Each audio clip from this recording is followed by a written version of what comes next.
Hi, friends. Logan Clements here, one of your co hosts with the Better Events podcast. And this week's episode is a fun kind of crossover between our event deep dives and a guest episode. We are so thrilled to have Icie here from the Sitdown UK. He's going to break down everything from how focused he is on the guest experience and emphasizing why it really truly is an experience, what he looks for in venues, and just the overall structure of this very special event that he's been running for this past 6 years in the UK. So it is definitely worth a listen. There is something for you as an event planner, an event professional, or an event host to take away from Icie's experience. Before we jump into this interview, I do want to plug an upcoming webinar that Mary and I are both speaking at. This is with Expo Pass, and it's all about contingency planning and what to do when things go wrong. So if you are listening to this episode before Thursday, June 29th, which is the day of the webinar, you can still register to join us live at 1 p.m. Central, or if you can't make it live, you'll be able to watch the recording afterward by registering. We are going to dive into all of our favorite things about backup plans and just the inevitable of what to do when things go wrong, because they do, and we want you to be better prepared for those challenges ahead. So we'd love to see you there at that webinar. You can ask us questions live, or again, catch the replay. Without further ado, let's get into our interview with Icie from the Sitdown UK. Welcome to the Better Events podcast. Join two event strategists, Logan Clements and Mary Davidson, who believe we can all create, host, and attend better events. In this podcast, you will learn about event strategy and actions that you can use today as an event host, planner, or manager. Hear directly from the people who are creating innovative and inspiring events today and tomorrow, and grow your business along the way. Now, let's get started, and thanks for listening to the Better Events podcast.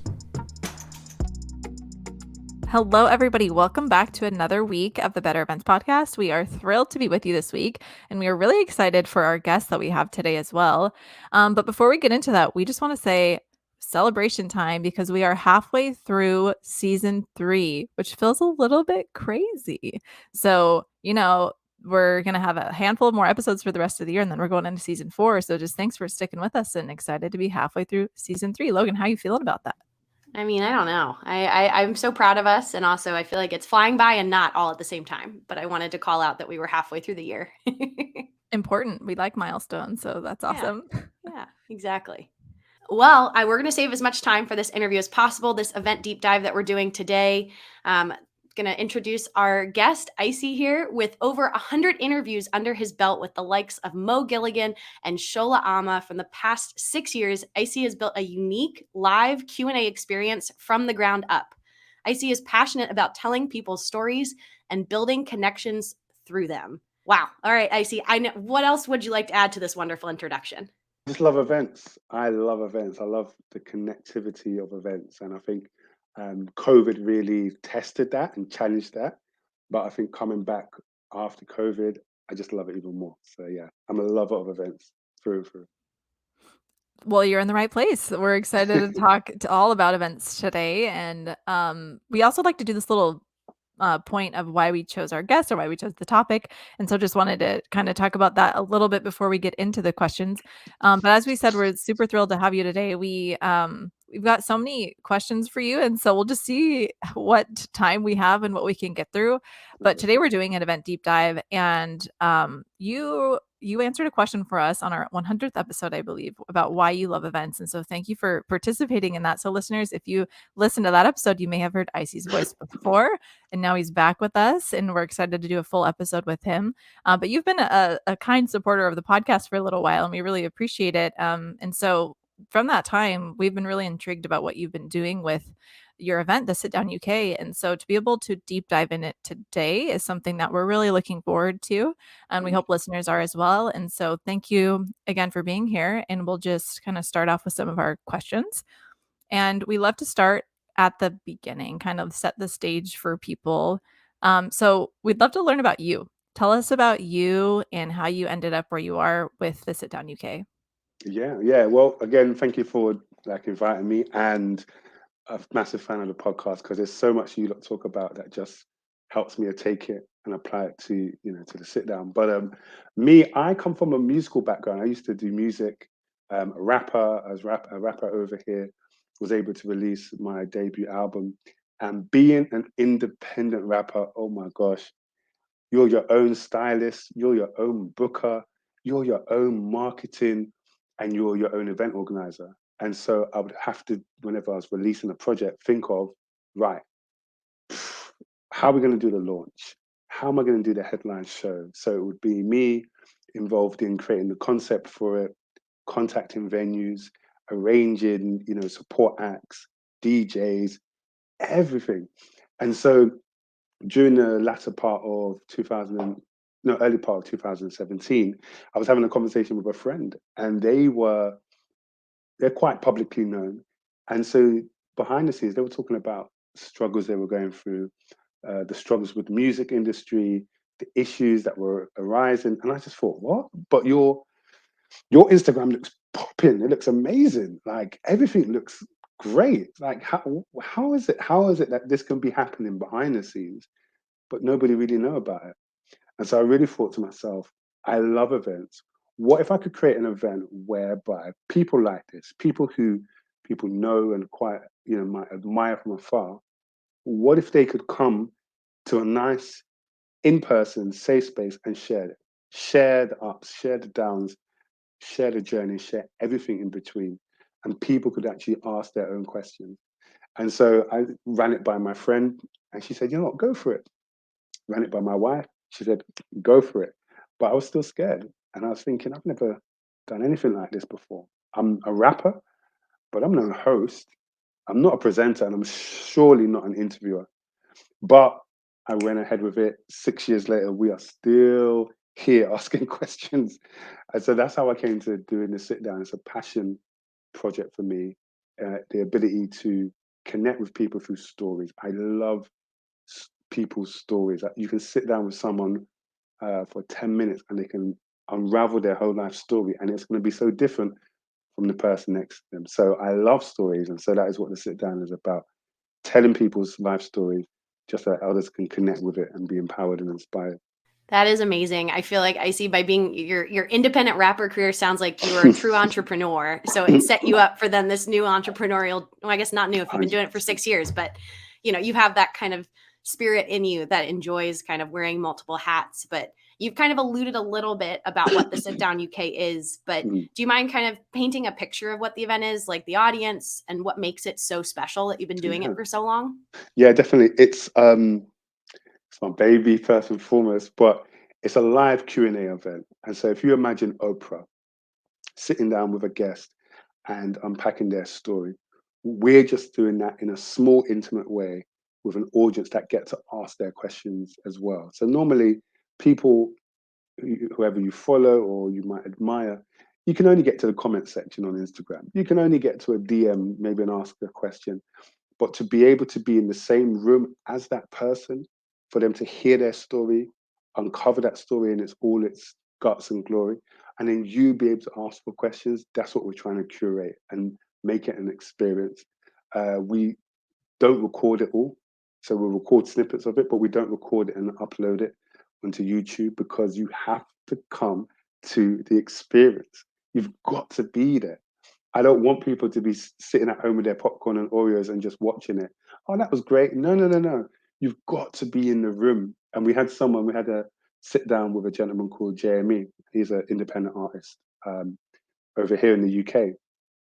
And he had somebody fly all the way from Miami to come to the event.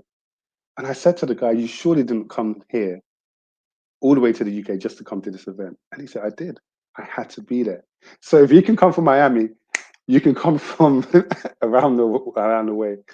So that's how we try and make it different. It's something that gives people intimate access to the people that they admire, people that they look up to, people with empowering and inspiring stories. And we're just gathering to curate that conversation, and just be empowered, be inspired, man.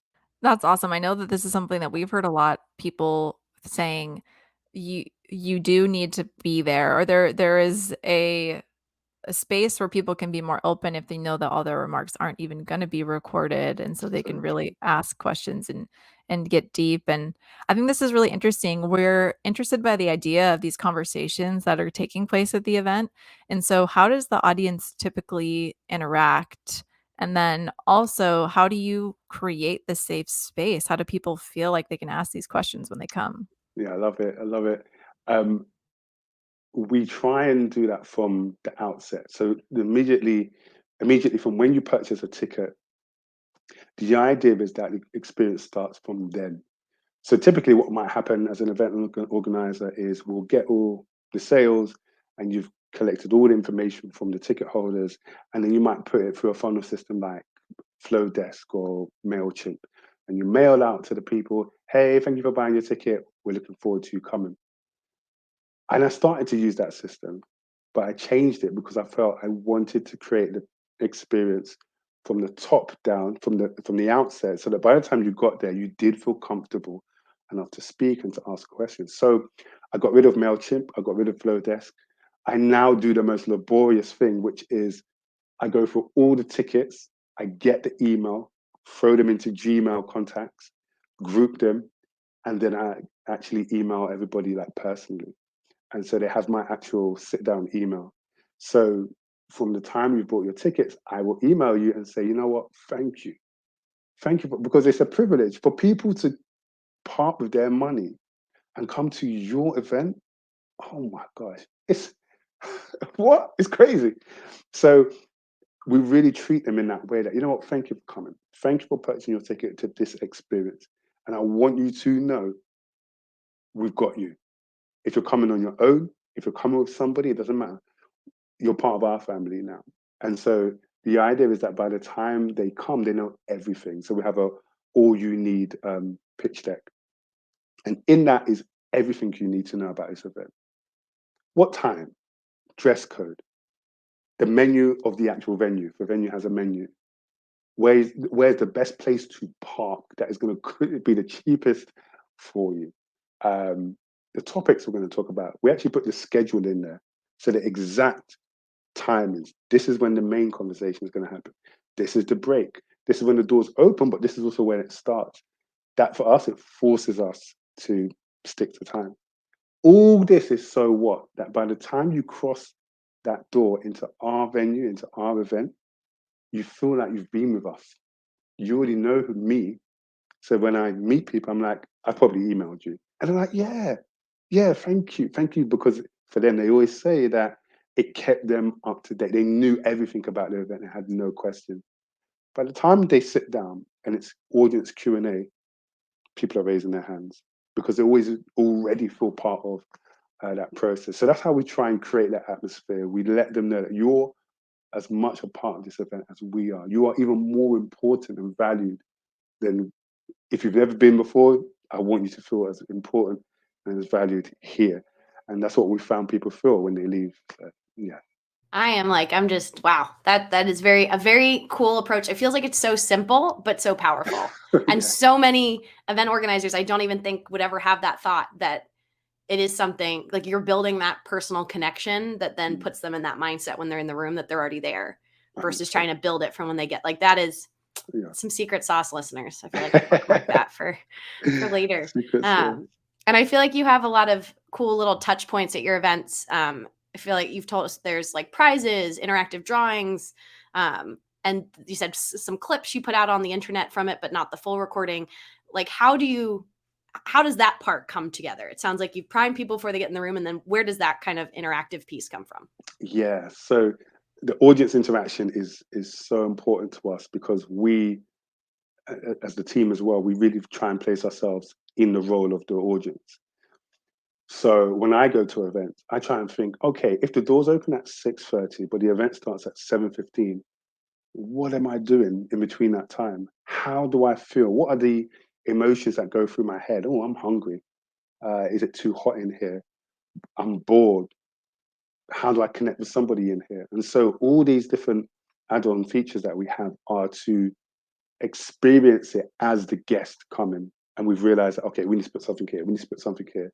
We need to make sure we keep them engaged from the time that they come to the time that they leave. So we have all these things. We have the Slido questions. And so in the beginning, just as an icebreaker, rather than saying, hey, let's have an icebreaker, because people's eyes just roll at that word, we just say, hey, we want to know who's in the room. What type of people do we have in the room? And so on the screen. People, do the QR code, and it's silly things. How do you make your tea? Do you make it milk first, then tea bag, then water? And we get to see what people, what people think.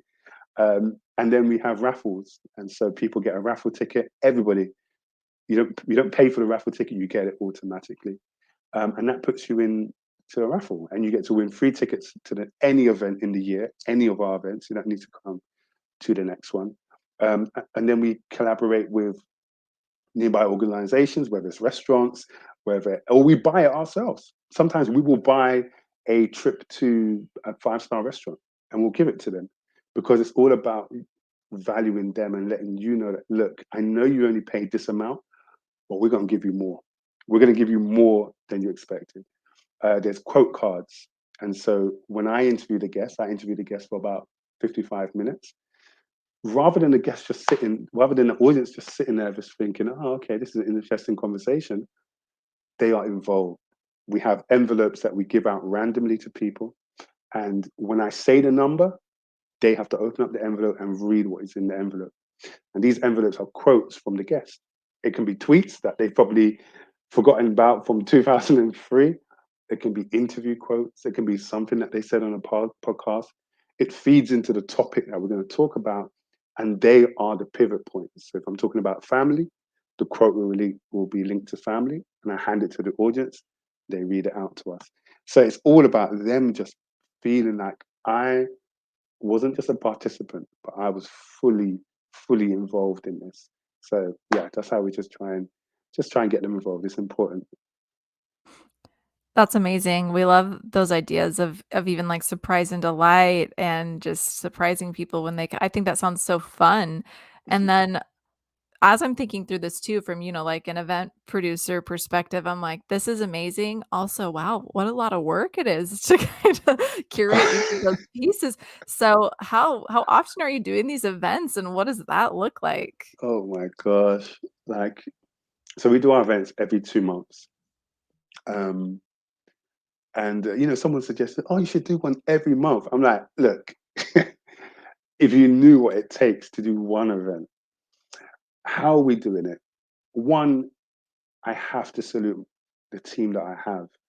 The team I have is about 10 to 12 of us, some made up of my own family members, so brothers and sisters, my wife, pardon me, some made up of just people who came along and said, I believe in what you're doing.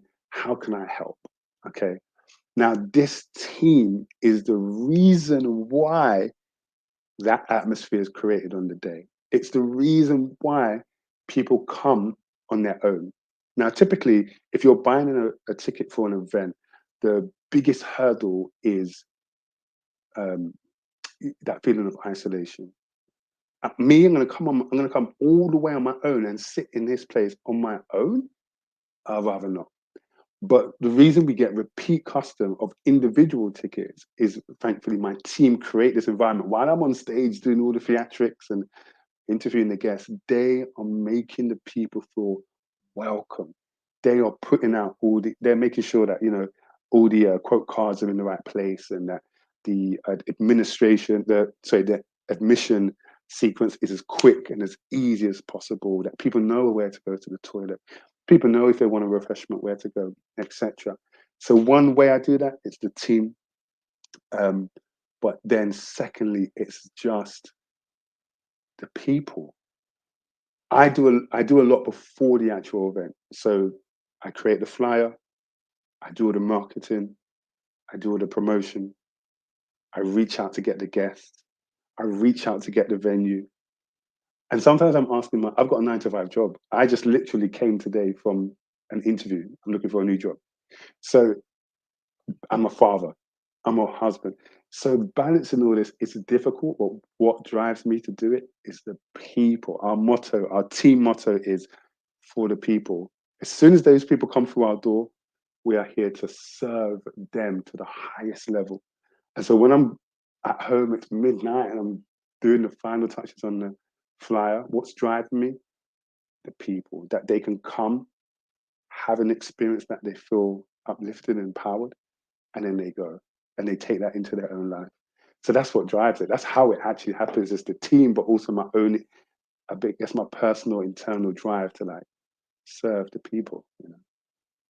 I feel like it's very aspirational for other organizations, but it's so authentic when you say it, of just being so people focused and putting yourself in the audience's shoes. What were your needs and your wants, and making sure that they're taken care of. But just my logistical brain is worrying right now, of just wanting to know, how do you select your venue? Do you normally go to the same places? Do you try to find a new place each time? The sigh makes me seem like it might be a complicated question.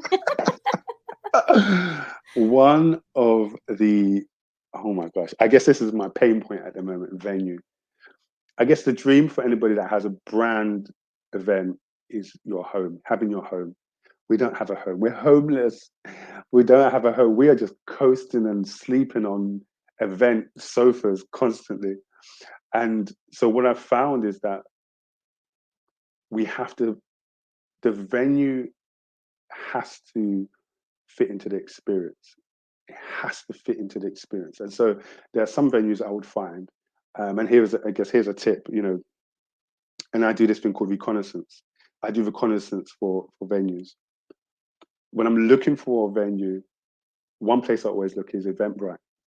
And so I will go to Eventbrite, go for the search and do the filter whereby I'm looking for events similar to my own. And I'm looking for, okay, what venue did they use? I go onto the website, look through the venue. Once I find a venue I'm maybe sure of, I then have to go and experience it in different iterations. So I need to go onto your Instagram.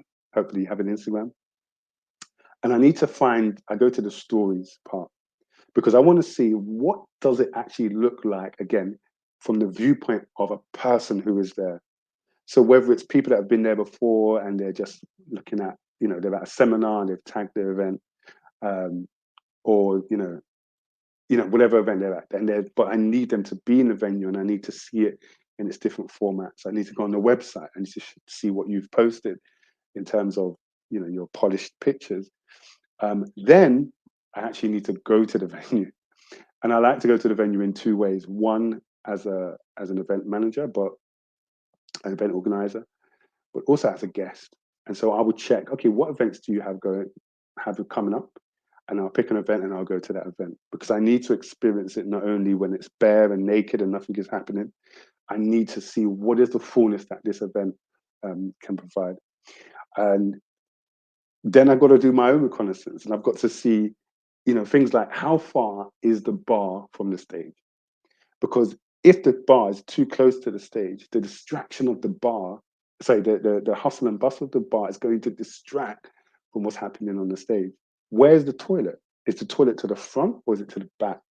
Because if it's to the front, then constantly we're going to have people coming out from their seats, going past the stage and to the toilet. There's going to be like a steady flow, which is going to interrupt the person who's watching. Does this venue have elevation, stage elevation?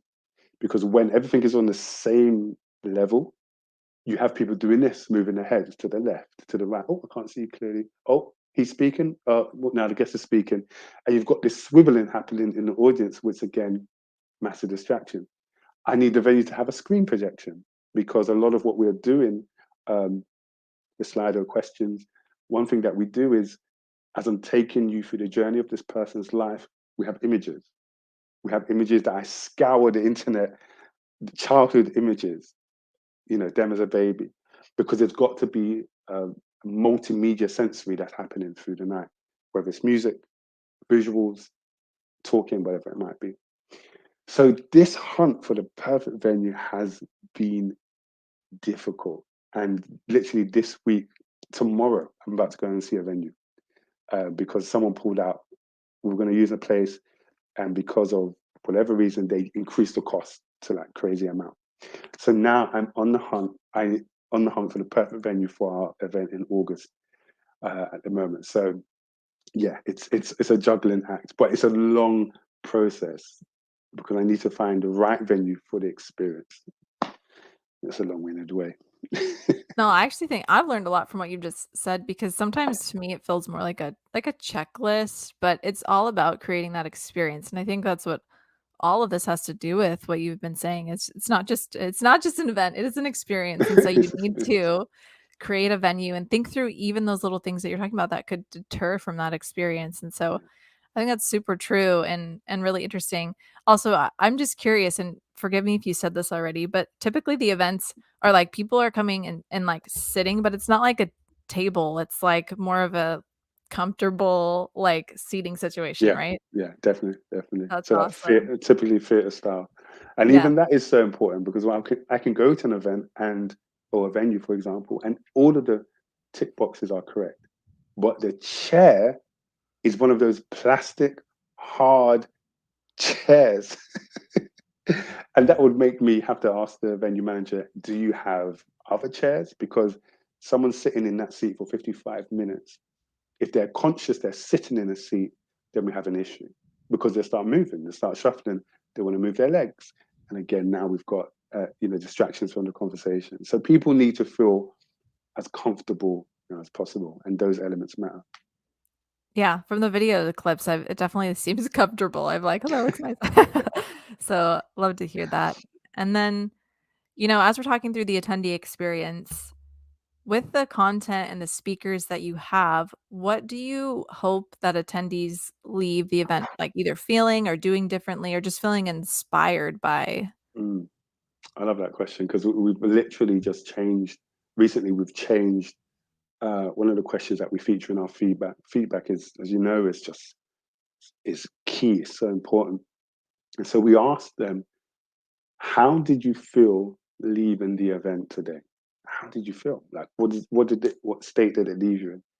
And what we've seen over the last two events is that people are saying that they are leaving uplifted, empowered, and inspired.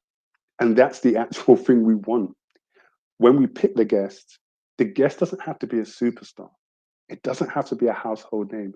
The person just has to have a story that can empower and can inspire because we want our guests to come and feel that. And uplifted is very important to us because people are coming to events. Events for some people are escapism from what they're going through, the crazy world that we're living in, and the crazy things that people are carrying on their weights. And so we literally pray that as soon as people cross through that door into our event, that they drop their shoulders. People don't realize their shoulders are like this, like 12 hours a day. But we want them to come and they drop their shoulders and that they feel lighter. And for the next 4 or 5 hours, leave everything to the side. And so when you leave, you just feel lighter. And people have been saying that. And that's when it's late night and I'm trying to figure out how to get the logo to turn black. And I'm so tired and my bags are showing. That there is what is empowering me and inspiring me to keep going. That someone can come going through a difficult time, but leave feeling uplifted and inspired. So that is driving us. That's everything to us. That people are coming, leaving inspired, leaving uplifted, and encouraged to go and do what they do in their own corner. I think you touched on, I mean, it's always nice to have that why and that people focused, why it's an experience, not an event. But you alluded to a little bit about the venue being challenging. But like, what is the most challenging thing about hosting these events? Oh my gosh, what is the most challenging thing? You know what? People don't talk about, especially if you're the person who does event organization, but also hosts and presents. People don't talk about the drain on your personality. I'm an introvert. I'm actually an introvert. I'm an introvert, but I do extrovert things. Hence why I did music. But like naturally, oh my days, I'm an introvert. So the drain on my personality and mental is incredible because by the time I get to the venue, we've done all the pre-prep. Now we're at the venue. I've got to wind myself up because I'm about to go on stage. I'm about to hold this thing in my hands and hold a conversation for 55 minutes and take you for each point. So by the time I get to the end of the event, am I'm exhausted. I'm the most quietest after the event. So people are like, oh, how was it? Well done. I'm like, oh, thank you. Because I'm just in awe and in shock that we actually have pulled this off. So one of the greatest challenges sometimes is battling or balancing my personality with what I do. Secondly, it's the burden of ambition. Oh my days. The burden of ambition, wanting to do so much so quickly and achieve so much so quickly, but knowing that you actually have to be patient, knowing that you actually don't have the resources, knowing that you might not have the time to execute this podcast plan that you want to do or this summer event you want to do. And so it's having to be patient with myself and realize, you know what? Yes, it's 6 years in, but you're still building. Chill, relax, we'll get there. And then I think challenge, the last one's got to be quite common for a lot of people is capital, having money, wicked, wicked, wicked money. Oh my gosh, money, money to do things of your, you know, that you know that can help progress it further. You know, so you know, for my team members, they will say we should do a summer event, and I'm like, I know how much is that going to cost? Where's the money coming from? Even my event manager, she was sending me some venues. I said, what's the cost on that venue? She goes, I'm not sure, I'm just sending it to you. I was thinking, well, you need to send me the price with that because things cost money. So I've had to, after the last event, really just look at, okay, how the passion is great and the desire to help people, amazing. Great. How are we making money from this? And if we're not making money from this, where can we acquire money from this? Sponsorships, angel investors. How are we going to keep funding this? So this is, I think, one of the main uh, parts we're looking at the moment is, okay, look, how do we make this thing work financially? Because I self-fund this. 6 years I've been self-funding this. 6 years of my little 9 to 5 paycheck and trying to make things work. But I have to succumb to the understanding that, you know what, I need capital. And it's a challenge when you don't have that to be able to maneuver and pivot how you want to. So yeah, I'd say those 3 things.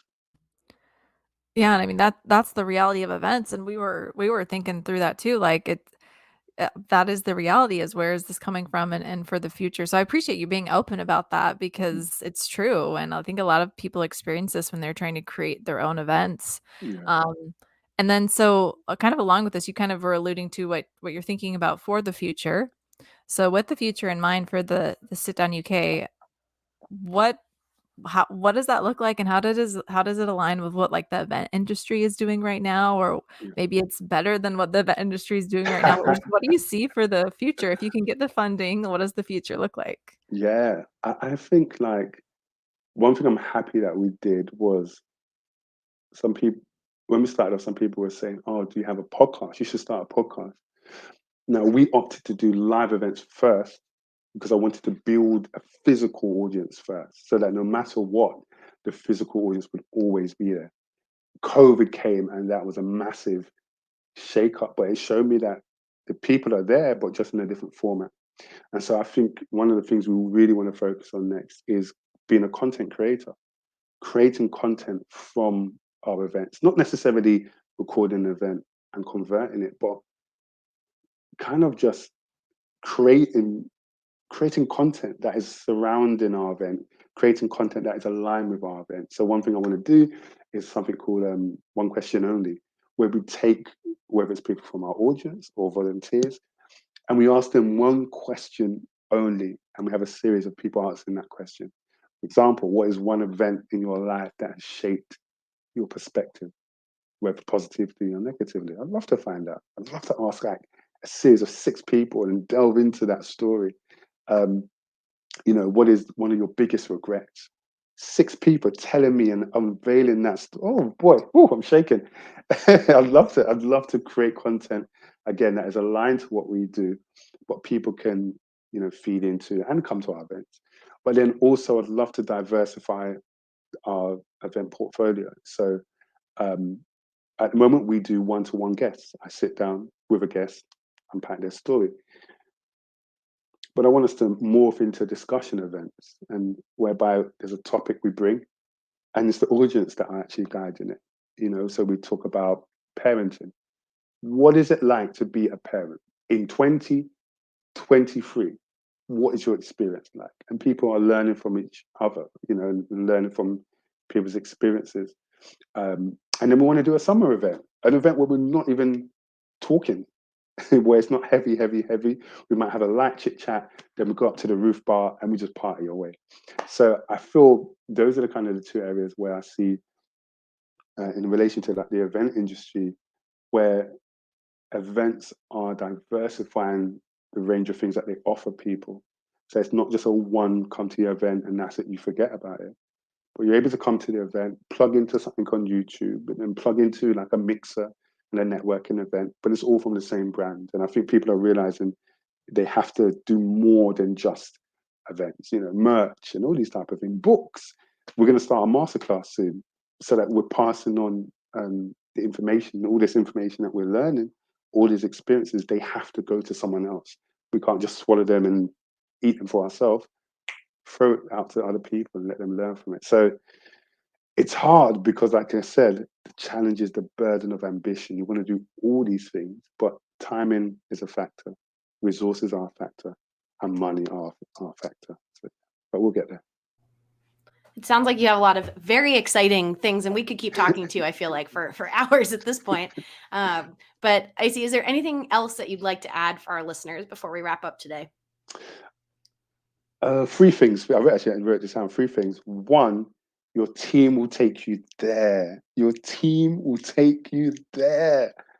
If you can acquire the right team and assemble the right team, they will take you where you want to go.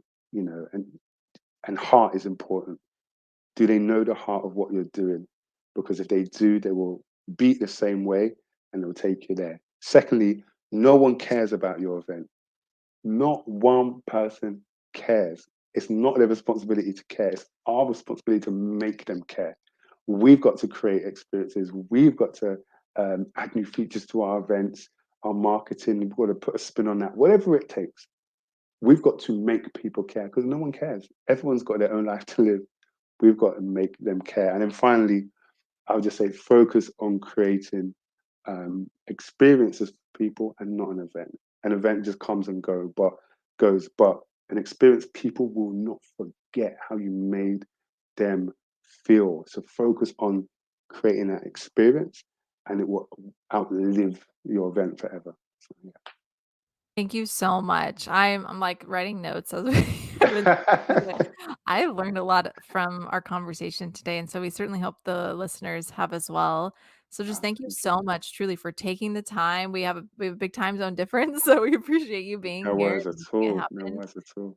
Yeah, so thank you again, and keep us posted on your journey. And we hope to chat with you again soon.